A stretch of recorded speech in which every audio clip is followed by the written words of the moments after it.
amigo, nag-start na po si Elvis sa mag-prito.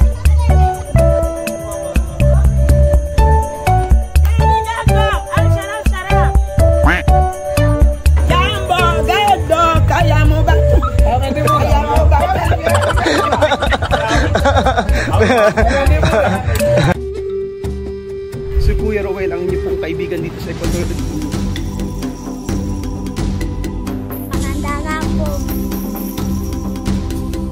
Na-appreciate yung papaano sila nagdadasal habang kumakain.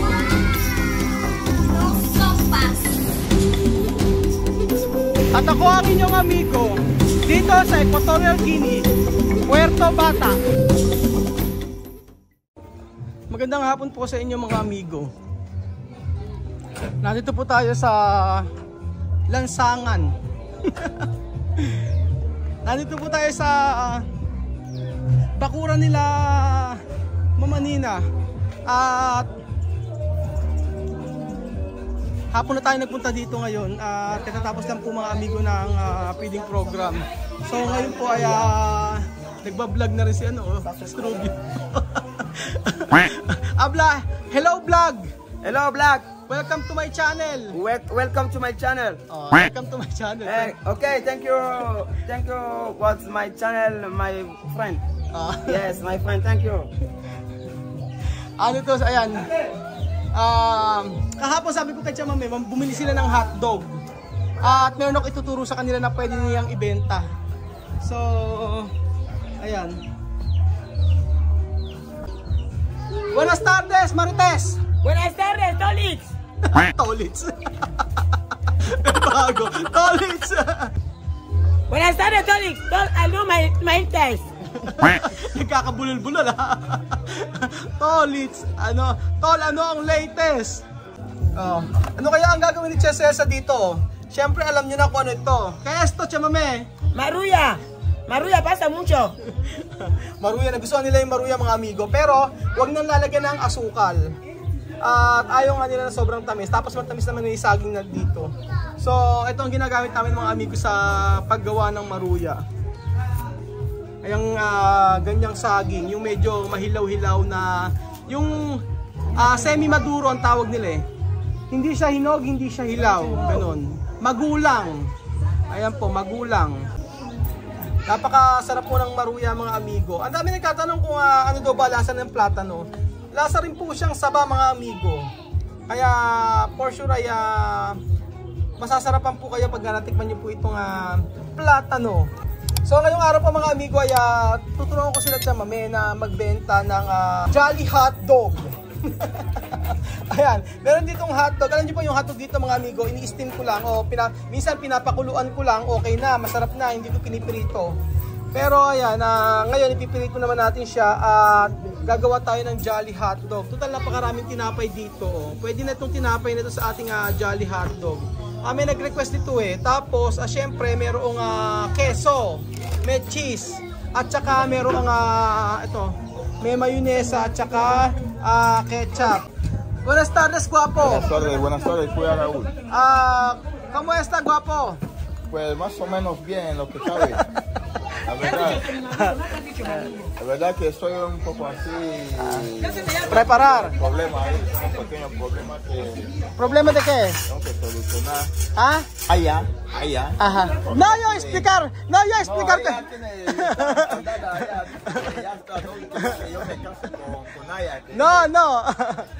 So ang tiya niyo po, ang tiya Victoria niyo, sabi ni tiya Victoria niyo, ang girlfriend po ni Elvis ay selos na selos daw yata kay Aya.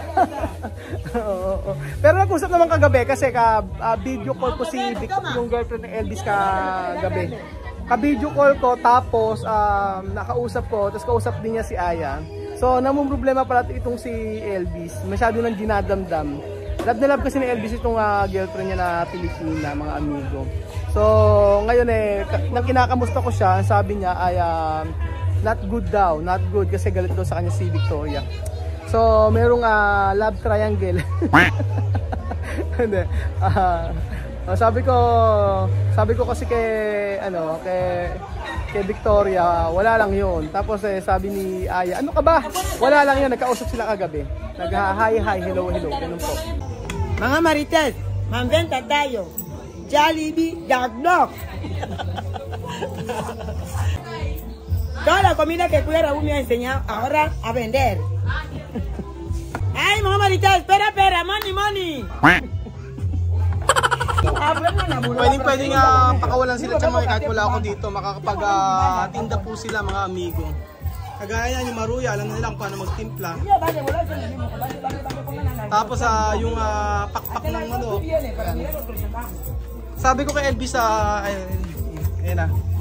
sabi ko kay Elvis lagyan pa ng maraming harina para mas maganda. So ayan, dami. Ang bango po niya mga amigo kasi ang dami niyang bawang. Try niyo po mga amigo pagka nagprito po kayo ng manok, i-marinate niyo po sa bawang. Asin tsaka kaldo, tsaka patis or konting toyo. Sobrang sarap po niya mga amigo kapag pinirito niyo siya. So ito talaga ang mabenta mga amigo.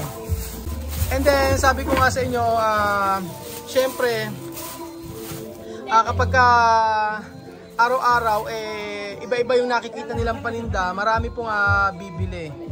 Pero kapag kasi paulit-ulit yung binebenta, masasawa yung mga tao.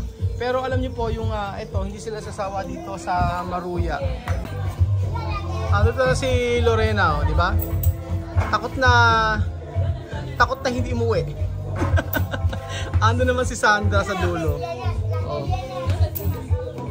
Kompleto ang mga magkakapatid. Ando si Misma, si Sophia, naglalaro si Sophia yon. So ayun pa mga amigo ang ginawa ni Tia Mame na Maruya.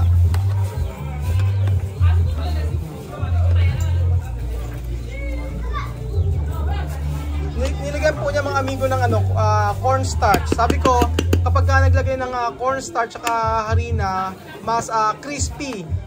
At saka kahit na ilang oras, crispy pa rin yung niluluto, lalo na sa manok kapag mayroong cornstarch at saka harina, imimix lang. Ayan. Ayan pa mga amigo, itinabi na po ni Elvis sa may bar ang kanyang mga paninda. At saka maliwanag po kasi dito. Nagkaroon lang po ng kaunting problema mga amigo at yung kuryente. Nasira yung extension. So ginabi na kami. Pero buti nga ganyang oras kasi mga amigo nagpupuntahan yung mga customer. Ayan. Ang lagi nangunguna po ay si Mireille. May bar So ayan pa mga amigo, nag-start na po si Elvis sa mag-prito ng hotdog. At si Tia Celsa ito, pinaprepare niya na ang kanyang mga tinapay. Alam nyo, napakabilis po na dumami yung tao kapag nag-start na si Elvis na magpirito. So ang sabi ni Elvis ay nag-prepare po siya ng tatlong ganito, tatlong kaserola. Napakarami nito.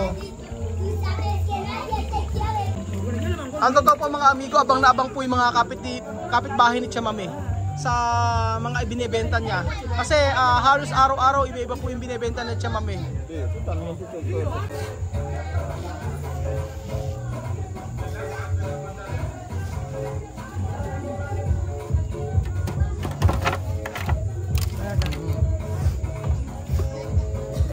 Luto na po ang hotdog na gagawin nating Jollibee. Jolly hotdog mga amigo. Hotdog, kaya mo ba ito? Kamo. Hotdog, kaya mo ba ito? Yo quiero comprar. Está bien. Ay, por Dios. Primer cliente está bien. Ang mga kadalasang customer ni Elvis lalasing. Singero. Buena suerte. Date tazón mío.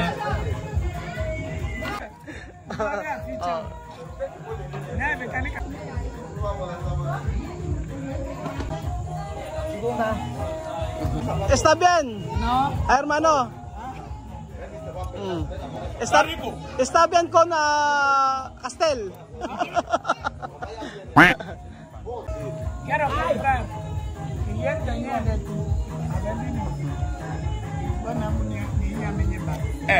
Ayun na si Kuya Belgio na nag-jogging. Kamusta ang pagka-jogging? Pagod. Ayan, meron tinda sila ano, nakakatawa. Nakakatawa, alam mo tinda nila ngayon? Jolly Hot Dog. Pawisa-pawisa, talagang kinakaroon mo yata yung pagpapayat ha. Araw-araw na. Galing ka sa pasentro niyan? Nagluto na rin si Tia Celsa ng maruya. Kasi kapag dumami yung customer, mga amigo, sigurado mahihirapan sila. Matagal. Ang hirap pa naman na mag-prepare. Kaya sabi ko kay Chan Mame, iluto na ng iluto. Tapos kung gusto ng customer ng marami, mainit, pwede nilang init na lang. Mas maganda yung nailuto na. Oh, la pasta aquí. La pasta aquí. Ahí está la pasta o aquí está la pasta. Ayan na, dumadami na ang kliyente. ¿Cliente? No, mira, los dineros aquí. 500, mamá. Sabi ko sa inyo, gusto nila yung ano eh. Ang gusto nila ay laging bago yung tinda. Iba-iba.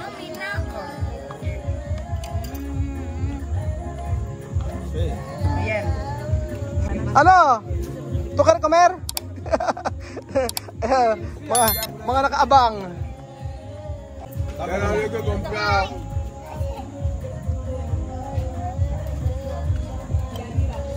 Aquí fila de la gente que quiere comprar. Aquí. Fila. Ayan na. Unti-unti nang na ano si Tia Mame, tsaka si Elvis na nape-pressure.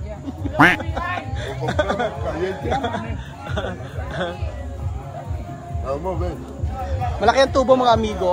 Benta po ni Tia Mame ay 50 pesos isa.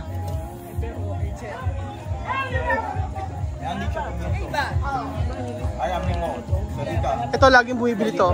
Papa Bongi también quiere comprar.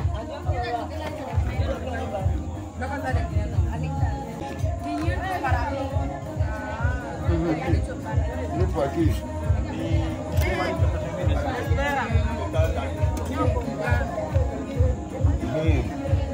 Kahit ka mag-anak ni Tia Mame, si Papa Bongi nagbabayad.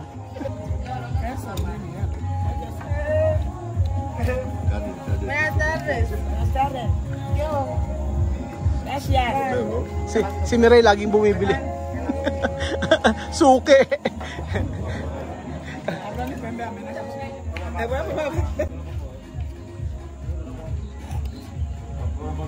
Tia Mame, coge cuchara. Porque tú tocar dinero. Sí, para no sucio. Cuando tocar dinero, sabi ko kay Tia Mame, magkutsara kasi humahawak siya ng pera. Tapos hinahawakan niya yung hotdog. Tama naman ako, di ba? O nakikialam na naman ako. Sabi mo, nakikialam na naman ako sa... Kaya mo ba to? Nakikialam na naman ako. Jambo, gado, kaya mo ba to? Kaya mo ba to?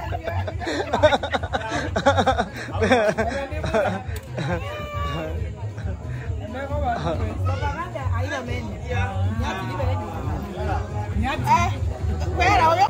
Aquí le buenas tardes. Buenas tardes. Aquí te le vienen a comer. Jumbo hotdog. Kaya mo ba to? Hay una niña guapísima, también tiene que comprar. Yung iba kasi mga amigo ayaw magpa-video. Pwede naman bumili daw kahit na hindi sila i-video. So, yung iba hindi ko na pinakikita mga amigo. No, por favor, no. Pag ganyang mga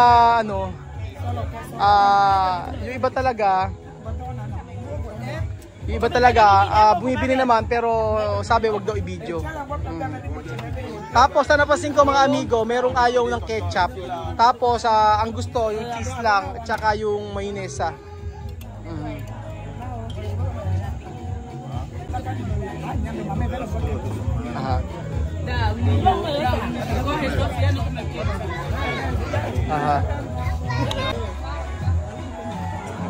So ayun po mga amigo, mabenta po ang Jolly Hotdog ni Tia Celsa. Parang saglit lang ay mauubos ang saglit lang mauubos mga amigo ang tinda nila. Mas maganda yan mabilisan para hindi sila mapuyat.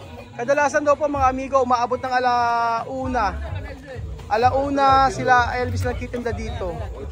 So, okay na yung kumita sila ng mga 2,000 o 2,500 sa isang araw. Malaki na po yun. Pero nung una po, ang unang kita lang ni Elvis ay 500. Pero ngayon, tingnan nyo, sobrang dami na pong bumibili. Nakakatuwa po mga amigo, di ba? Na yung negosyo ni Elvis sa gabi lang pero ang dami pong bumibili.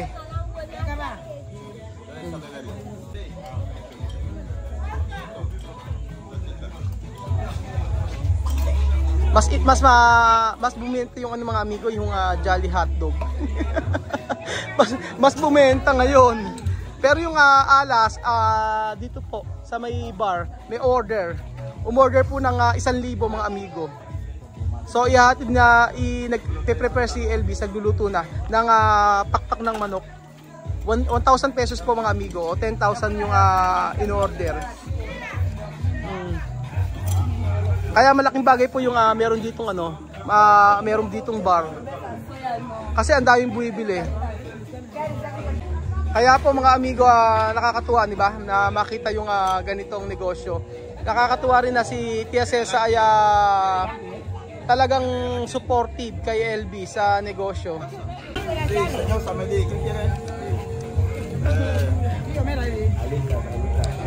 Salchicha no vale, salchicha es 500. Sí, ahora Elvis también va a comprar. Elvis también quiere comprar, ¿no? Elvis también tiene que comprar. Sí. Bibili din daw si Elvis Elvis. también tiene que comprar, ¿no? Comprar! Sí, que yo voy a comprar. Sariling benta. Siya nagbebenta, bibili din daw siya. Maloko din to si Elvis no? Grabe mga amigo, konti na lang ang tinapay at nagpabili pa si Tia Celsa. Kita nyo naman ang tindahan ni ang bar ni Mireille.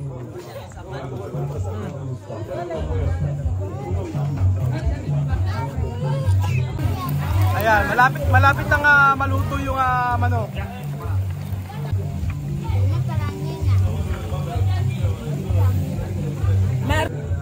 Maruya.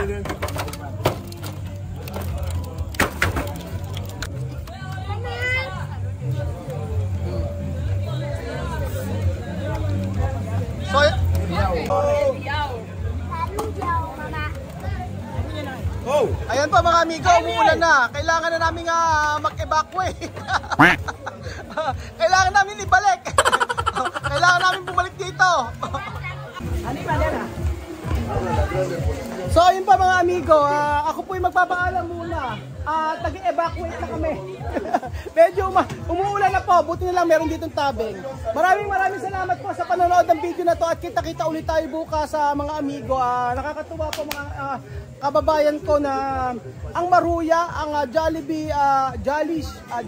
Hotdog ay ibinebenta na po dito sa Equatorial Guinea. Maraming salamat po at kita-kita ulit tayo bukas. Mag-ingat. Salamat po mga amigo. Hasta mañana. Adios. Bye bye. Adios. Bye. Ciao, ciao. Jolly Hotdog. Ang sarap-sarap.